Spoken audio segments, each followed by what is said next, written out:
Присяжные выходят из совещательной комнаты и произносят одно слово «невиновен». Семья погибшей женщины плачет прямо в зале. Мужчина, обвиненный в ее убийстве, спокойно уходит домой. Кажется, история окончена. Но она только начинается заново и закончится совсем иначе, спустя еще 2 года борьбы. 13 ноября 2015 года. Трасса Екатеринбург-Тверь, район остановки Водоканал. Глубокая ночь. На этом участке дороги нет ни одного фонаря. На обочине стоит машина. Внутри 4: Михаил Дегтярь, 2 его знакомых и 30-летняя Светлана Мамина. Михаилу, сидящему за рулем, внезапно становится плохо. Пока приятели пытаются привести его в чувство на заднем сиденье, Светлана выходит из машины. Делает несколько шагов на проезжую часть, пытается остановить проезжающие мимо автомобили, чтобы позвать на помощь. Из темноты выныривает Volvo. Водитель не успевает среагировать. Удар подбрасывает молодую женщину в воздух, следом по телу проезжает тяжелый КАМАЗ. Грузовик не сбавляет скорости и исчезает в темноте. В квартире матери Светланы раздается звонок. Незнакомый голос спрашивает: «Вы мама?».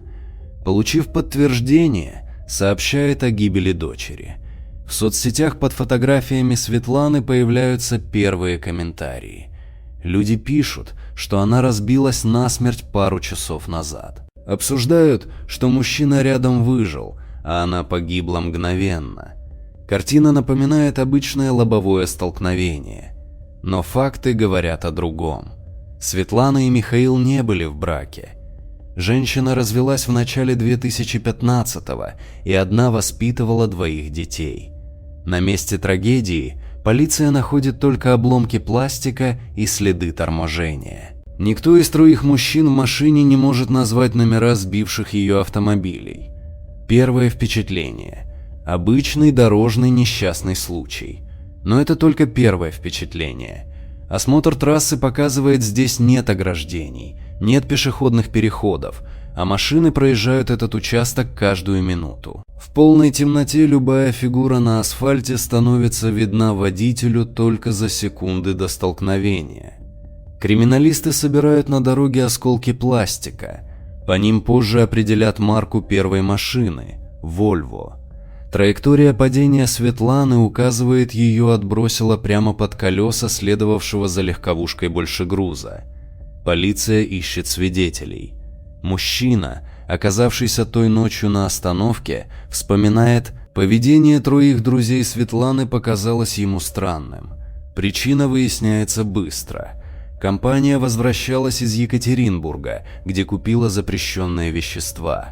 Экспертиза подтверждает, сама Светлана была полностью трезва, а в крови Дегтяря и его спутников находят следы этих веществ. Пока женщине нужна была помощь на трассе, мужчины рядом с ней находились в состоянии сильного опьянения. Несмотря на это, местная ГИБДД оформляет случившееся просто. Наезд неустановленного транспортного средства на пешехода в темное время суток. Владельца Volvo так и не находят. Дело фактически закрывают как трагическое стечение обстоятельств. Чтобы понять, что здесь на самом деле произошло, нужно вернуться немного назад. Начало 2015 года. Светлана Мамина разводится и остается одна с 2 детьми. Через несколько месяцев в ее жизни появляется Михаил Дегтярь. У мужчины нет постоянной работы, а его репутация среди знакомых Светланы вызывает вопросы. Родители открыто против этого союза. Светлана отвечает им одной фразой: «Красивые девочки любят плохих мальчиков». В апреле, за 7 месяцев до трагедии, Дегтярь наконец находит работу. Водителем мусоровоза, хотя раньше никогда не управлял такой техникой. Его первый рабочий день становится последним. Во время маневра он совершает наезд на своего напарника. Позже он напишет матери Светланы, как слышал, что под ковшом заскрипел череп и переломались кости. По ее словам, при этом рассказе на его лице не дрогнул ни один мускул. Смерть коллеги официально признают несчастным случаем. Дегтярь приходит на похороны и больше никогда об этом не вспоминает. Мать Светланы после этого прямо просит дочь прекратить отношения. Указывает на холодную реакцию Михаила на гибель человека. Но Светлана остается с ним. Знакомые позже назовут это синдромом спасателя. Она знала о его проблемах, но верила, что сможет помочь. К осени все выглядит стабильно. Михаил без дохода. Светлана. Дом, дети, отношения, в которые она полностью погружена. И именно эта привязанность приводит ее в машину вечером 12 ноября, когда компания решает съездить в Екатеринбург. После похорон Дегтярь полностью дистанцируется от семьи Светланы. На поминках держится отстраненно, ссылается на провалы в памяти.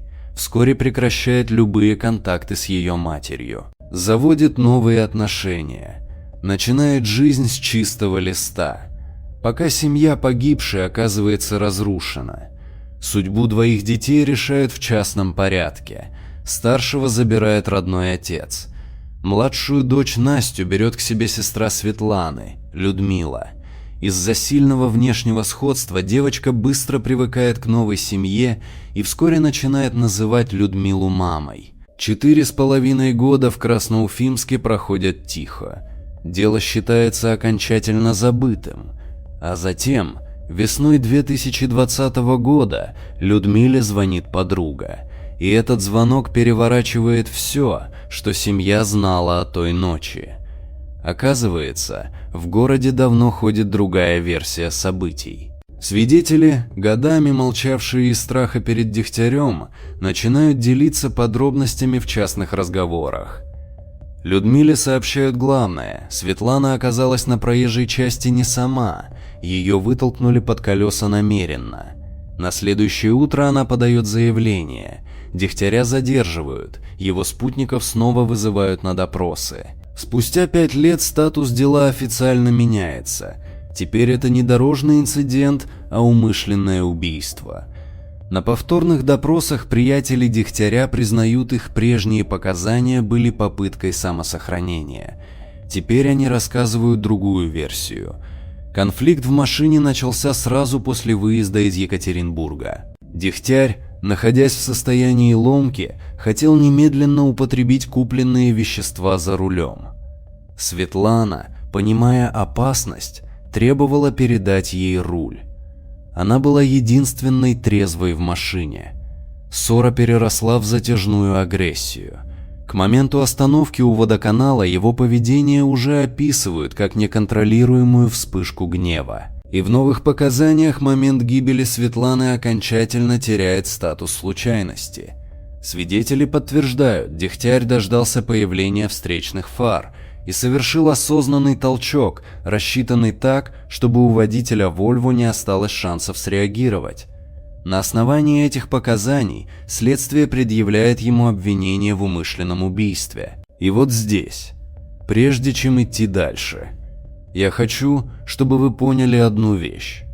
То, что вы сейчас услышите, звучит как ошибка системы, повторяющаяся снова и снова, будто по кругу.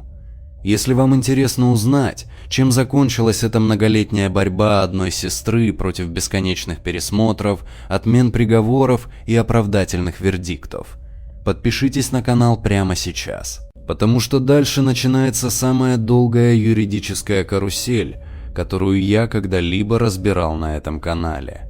Полгода прокуратура возвращает материалы дела на доследование. Адвокат семьи говорит о намеренном затягивании сроков. В городе эту пробуксовку связывают с влиянием матери обвиняемого в местной административной среде. Родственники Светланы открыто заявляют систему, пытаются измотать, чтобы свидетели снова изменили показания. Проходит еще полгода. Прогресса нет.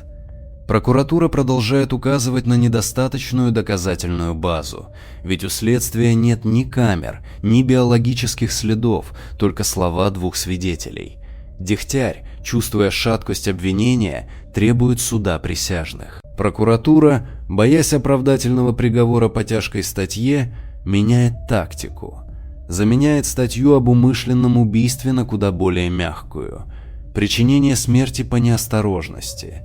Только после этого обвинительное заключение наконец утверждают. Но у смягчения статьи есть прямое последствие держать Дегтяря в изоляторе больше ни за что. Его выпускают.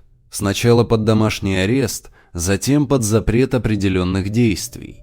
К концу 2022 года он живет почти обычной жизнью, с ограничениями по времени выхода из дома и запретом контактировать со свидетелями, но свободно перемещается по городу днем.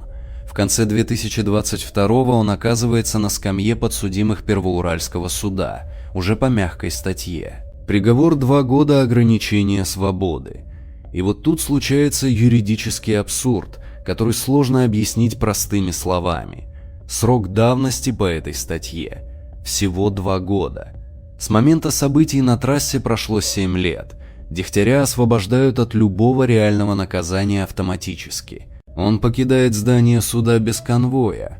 Он еще и заявляет о своем недовольстве приговором, уверяет, что рассчитывал на полное оправдание. Для семьи Светланы это выглядит формальностью, не имеющей отношения к справедливости. Людмила публично обещает не оставить дело в таком виде. Начинается новый этап. Апелляция в областном суде. Оставлена без изменений. Для большинства людей на этом бы все закончилось. Но Людмила идет дальше, в кассацию. Собирает документы, требует вернуть статью об убийстве. Летом 2023 года происходит поворот. Кассационный суд отменяет и приговор, и апелляционное решение. Дело возвращается прокурору для устранения нарушений. Статья о неосторожности исключается окончательно. Дегтярь снова официально становится обвиняемым в умышленном убийстве, с перспективой реального срока до 15 лет. Людмила ведет личный видеодневник все это время.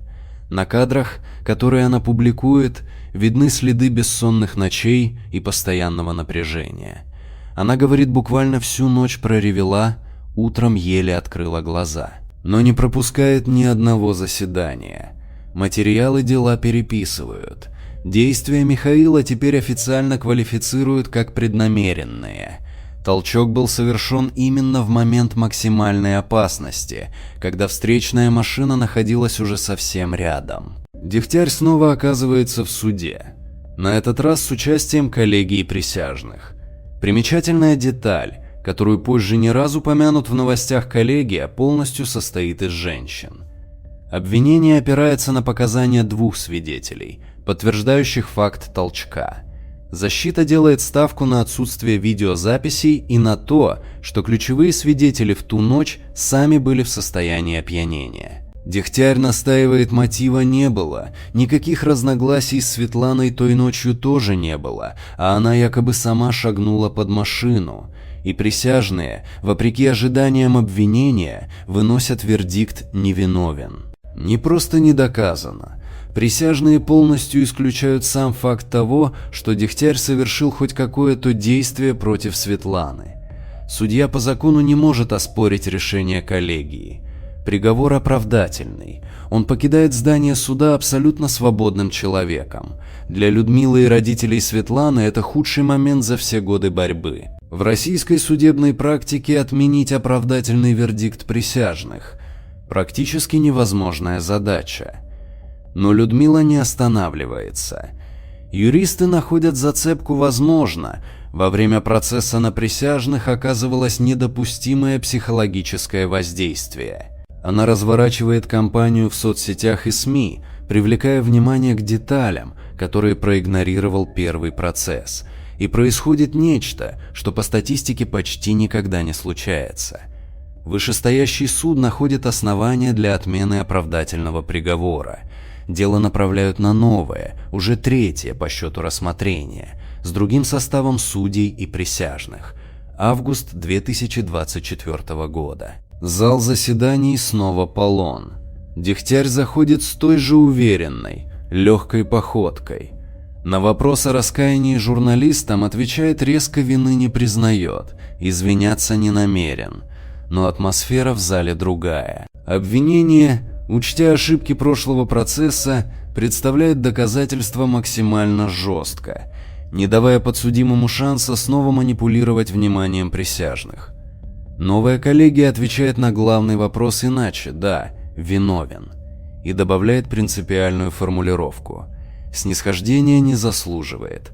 Судья оглашает приговор 12 лет колонии строгого режима. В момент, когда на него надевают наручники, Дегтярь срывается на крик «Я сидеть не буду!» и до последней секунды пытается отправить сообщение с телефона, пока аппарат не забирают полицейские. Казалось бы, точка поставлена. Но адвокаты осужденного уже готовят новую апелляцию и зацепляются за деталь, которая для обычного человека звучит совершенно незначительной, а для закона оказывается решающей. Во время эмоциональных допросов Людмила несколько раз называла Дегтяря наркоманом, напоминая присяжным о его многолетней зависимости. Защита квалифицирует это как недопустимое давление на коллегию. По закону характеристика личности подсудимого, особенно упоминание зависимостей, не должна звучать при присяжных, поскольку способна вызвать предвзятость, не связанную напрямую с фактами преступления. Вышестоящая инстанция соглашается с доводами защиты. Приговор в 12 лет отменяют из-за процессуального нарушения. Дело возвращается на 4-е по счету рассмотрение. Для Людмилы, годами жившей в режиме бесконечных судебных заседаний, это сокрушительный удар. Она продолжает публиковать отчеты в соцсетях, признаваясь, что силы ее покидают. На пороге 2025 года дело превращается в замкнутый юридический круг. Раз за разом система, которая должна была поставить точку, вязнет в собственных формальностях. И только в конце февраля 2026 года, спустя больше 10 лет после той ночи на трассе, суд наконец выносит финальный вердикт. Михаила Дегтяря признают виновным в умышленном убийстве. Наказание: 9 лет и 6 месяцев колонии строгого режима. Прямо в зале меру пресечения меняют с подписки о невыезде на заключение под стражу. Наручники, конвой. Срок оказывается меньше 12 лет, назначенных ранее. По закону, при повторном рассмотрении после отмены приговора, новый срок не может превышать первоначальный, если не появились новые отягчающие обстоятельства. Людмила комментирует решение сдержанно. Говорит, что умом понимает логику цифр, но сердцем приговор кажется ей неполным. Справедливым, по ее мнению, было бы только одно: жизнь за жизнь. Но признает, главное достигнуто. Михаил Дегтярь официально признан убийцей. Для семьи Маминых этот день закрывает почти десятилетие борьбы. Все это время Настя, младшая дочь Светланы, жила у Людмилы и продолжает называть тетю мамой, а ее детей своими братьями и сестрами. Людмила официально оформила опеку и воспитывает племянницу как родную дочь. Старший сын Светланы живет с отцом, поддерживая связь с родственниками по материнской линии. История Светланы Маминой теперь приводится в Красноуфимске как пример того, что справедливость возможна даже тогда, когда дело годами лежит в архиве под грифом «несчастный случай». 10 лет упорства одной сестры, сотни жалоб, 4 судебных процесса, и события той ноябрьской ночи наконец получили окончательную правовую оценку. Приговор вступил в законную силу. Михаил Дегтярь отправляется в колонию строгого режима.